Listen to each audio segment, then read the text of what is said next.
So has something happened in front of you and all of a sudden you end up in a heightened emotional state and you don't know why?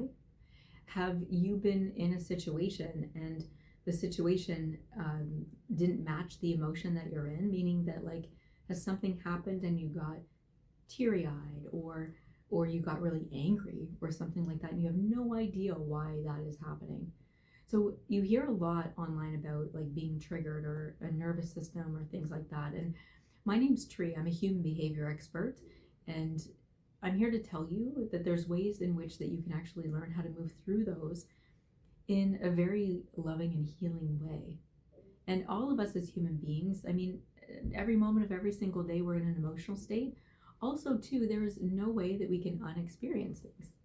So because we can't unexperience things, that of course we're going to be triggered in a way, because our bodies, that we remember the most heightened emotional state that we've been in.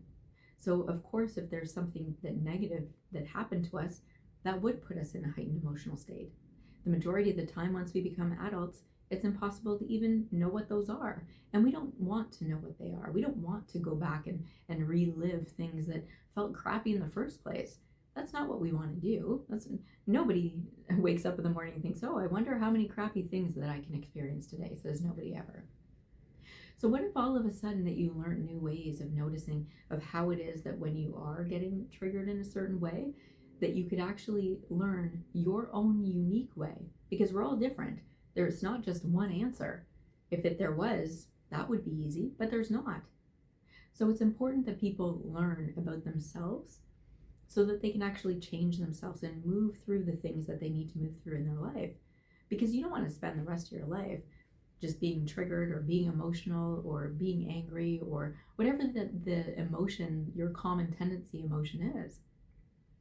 So go to burlingtonhypnosis.ca, or if you're a business owner and you're noticing that even within the business that you actually need help with this theme, go to businessgrowthresults.com. And if you go to either one of those websites, you can book yourself a free consultation, and I'm happy to help. Talk to you soon.